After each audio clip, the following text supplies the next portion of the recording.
शब्द जो इतिहास की दिशा बदल दे, जुनून जिससे सत्ता की नींव तक हिल जाए, सोच जो करोड़ों लोगों का भरोसा जीत ले। अब बदलने जा रहा है क्रांति का चेहरा, नया रूप, नया तेवर, नया जुनून।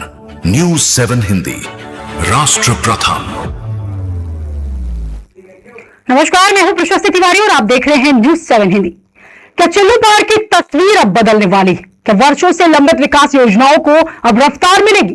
और क्या खराब सड़कें, दीवानी न्यायालय, नर्सिंग कॉलेज, कार्गो एयरपोर्ट और किसानों की समस्याओं का समाधान अब करीब है?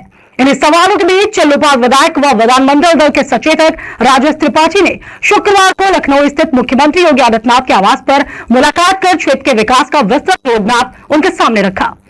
आज का चिल्लूपार, कल का विकसित चिल्लूपार, इसी संकल्प के साथ विधायक राजेश त्रिपाठी मुख्यमंत्री योगी आदित्यनाथ से मिले। इस दौरान उन्होंने केवल औपचारिक मुलाकात नहीं की, बल्कि विधानसभा क्षेत्र की वर्षों पुरानी समस्याओं और भविष्य की विकास योजनाओं पर विस्तार से चर्चा की। सबसे पहले उन्होंने चिल्लूपार विधानसभा की लगभग 100 जर्जर सड़कों की सूची मुख्यमंत्री को सौंपी। मांग की गई कि बरसात के दौरान इन सड़कों को तत्काल आवागमन योग्य बनाया जाए और बारिश खत्म होते ही विशेष मरम्मत कर नई लेयर बिछाई जाए, ताकि ग्रामीणों को बेहतर सड़क सुविधा मिल सके। बैठक में गोला तहसील मुख्यालय पर दीवानी न्यायालय की स्थापना का मुद्दा भी प्रमुखता से उठाया गया। अधिवक्ताओं और आम नागरिकों की वर्षों पुरानी इस मांग को पूरा करने के लिए मुख्यमंत्री से विशेष अनुरोध किया गया।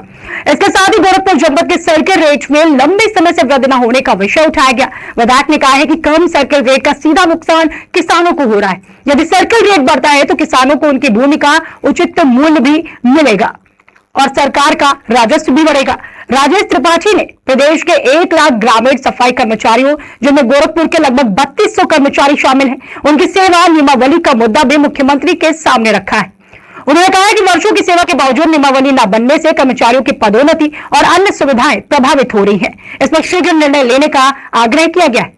औद्योगिक विकास को नई उड़ान देने के लिए विधायक ने दुरियापार स्थित ग्रेटर गीडा के क्षेत्र में कार्गो एयरपोर्ट की स्थापना का प्रस्ताव रखा। उनका मानना है यदि यह परियोजना साकार होती है तो उद्योगों और किसानों दोनों को बड़ा लाभ मिलेगा, उत्पादों का परिवहन तेज होगा और निवेश के नए अवसर पैदा होंगे। शिक्षा और स्वास्थ्य के क्षेत्र में भी कई महत्वपूर्ण प्रस्ताव मुख्यमंत्री के समक्ष रखे गए। चिल्लूपार में nursing college, B pharma college, polytechnic, engineering college की स्थापना पर विस्तार से चर्चा हुई। तिहा मोहम्मदपुर अंडरपास में जल भराव की समस्या के स्थायी समाधान की मांग रखी गई। इसके अलावा धुरियापार इंडस्ट्रियल एरिया में अडानी समूह की आन ग्रुप की प्रस्तावित औद्योगिक परियोजनाओं की शीघ्र शिलान्यास के मुख्यमंत्री से समय लेने का अनुरोध किया गया।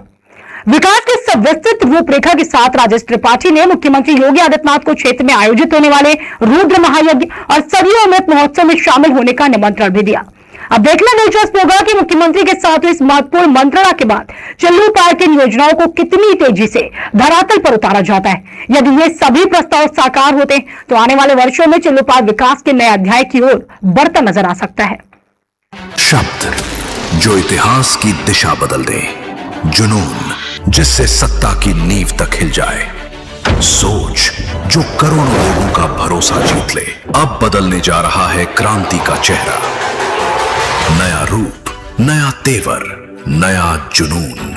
न्यूज़ 7 हिंदी, राष्ट्र प्रथम।